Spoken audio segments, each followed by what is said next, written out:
Ya, pemirsa, data dari Menteri Dalam Negeri yang mengungkapkan terdapat 300 badan usaha milik daerah atau BUMD yang tercatat mengalami kerugian. Ya, Mendagri menyebutkan ke-500 BUMD tersebut tercatat kerugian sebesar 5,5 triliun rupiah. Dalam rapat kerja bersama Komisi 2 DPR RI, Menteri Dalam Negeri Tito Karnavian mengungkapkan di Indonesia saat ini terdapat 1091 badan umum milik daerah atau BUMD. Dengan jumlah BUMD tersebut, tercatat jumlah asetnya mencapai 1.240 triliun rupiah. Kementerian Dalam Negeri mencatat terdapat 678 BUMD memperoleh laba dan terdapat 300 BUMD tercatat mengalami kerugian hingga mencapai 5,5 triliun rupiah. Mendagri menegaskan kerugian 300 BUMD terjadi karena lemahnya tata kelola badan usaha daerah. Dari 1091 BUMD, jumlah asetnya adalah 1.240 triliun lebih kurang. Labanya 29,6 triliun.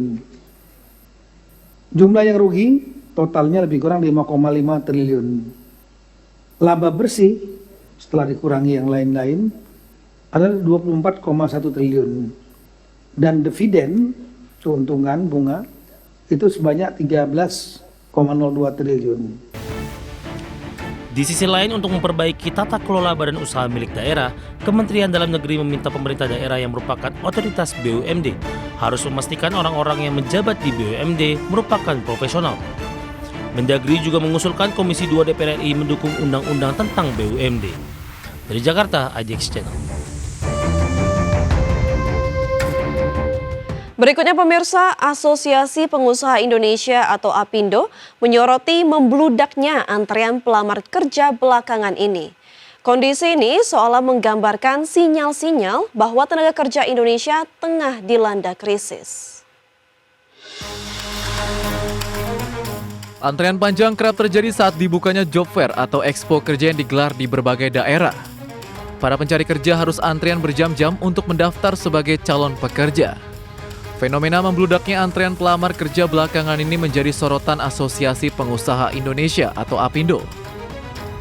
Ketua Umum Asosiasi Pengusaha Indonesia Sinta Wijaya Kamdani mengatakan bahwa fenomena tersebut harus dilihat dengan lensa yang jernih dan komprehensif. Dalam keterangan yang dilansir dari media online, Sinta menegaskan dunia usaha prinsipnya memiliki komitmen untuk menyerap tenaga kerja seluas-luasnya. Namun demikian, realitas di lapangan menunjukkan adanya beberapa faktor krusial yang menimbulkan gap antara supply dan demand tenaga kerja. Ketua Umum APindo ini bahkan menekankan bahwa saat ini Indonesia tengah mengalami darurat tenaga kerja. Di sisi lain, Indonesia sedang menghadapi fase yang kompleks terutama di industri padat karya akibat dinamika geopolitik dan perlambatan global, pelemahan konsumsi di level domestik yang menekan permintaan produk manufaktur hingga biaya berusaha yang tinggi. APindo menyoroti penurunan daya serap tenaga kerja, di mana Sinta mencontohkan bila tahun 2013 investasi sebesar 1 triliun rupiah mampu menyerap lebih dari 4.500 tenaga kerja. Sekarang di kuartal pertama 2025 hanya mampu menyerap 1.277 orang. Artinya, jenis pekerjaan konvensional yang dulunya padat karya kini mulai berkurang. Untuk itu, APindo menyarankan agar pemerintah menyiapkan talenta yang upskilled dan reskilled agar dapat bermigrasi ke sektor-sektor baru yang lebih produktif dan sesuai dengan kebutuhan industri masa depan. Prinsipnya, semua pihak harus bergerak bersama dan tidak bisa berjalan parsial. Tim Liputan IDX Channel.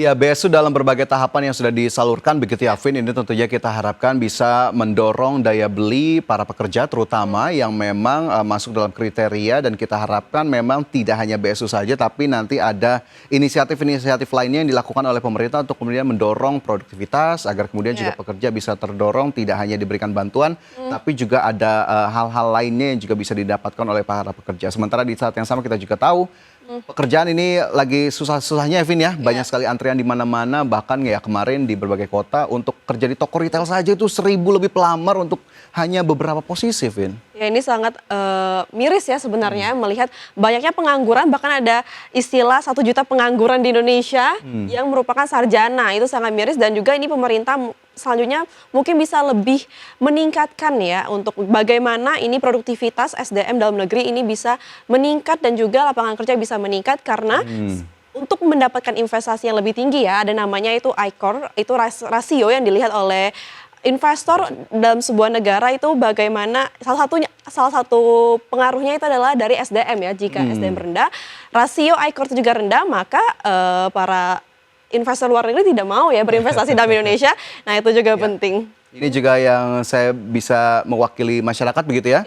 Kita tagih bagaimana pemerintah menyediakan 19 juta lapangan pekerjaan. Pemirsa, program bantuan subsidi upah atau BSU sudah mulai bergulir sejak bulan lalu. Ya, Menteri Keuangan Sri Mulyani Indrawati mengungkapkan, hingga 1 Juli 2025 realisasi anggaran BSU yang telah disalurkan sebesar 6,8 triliun rupiah untuk 11,4 juta pekerja.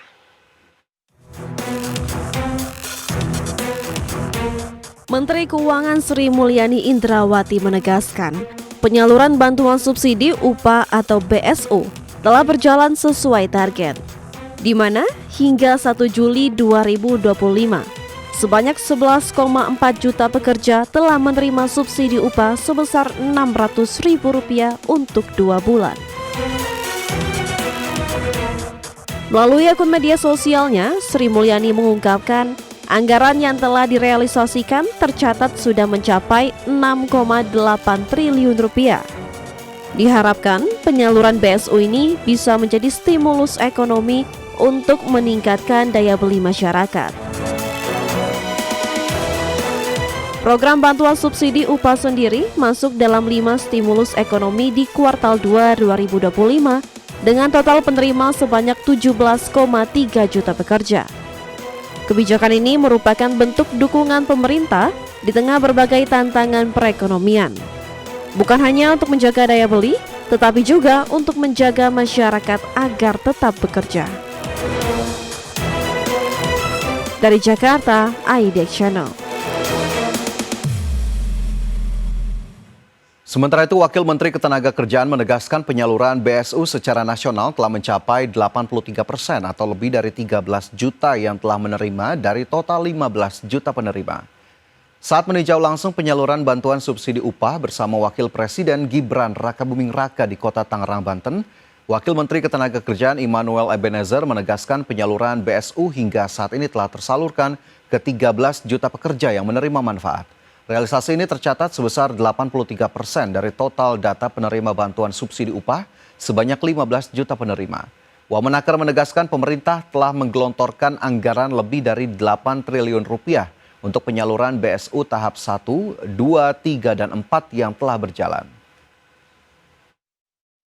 Dari 15 juta sudah 83%, artinya sekitar 13,9 juta. Ya, 13 jutaan sudah tersalurkan. Ya pasti Jawa lah.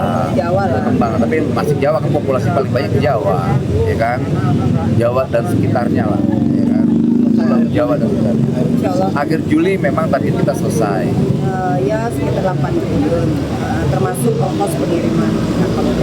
Ada evaluasi nggak pada syarat utama anggota BPJS Ketenagakerjaan ya aktif April 2025. Lalu tadi seperti Pak Wamen sampaikan gaji di bawah 3,5, di bawah UMP, UMK ya.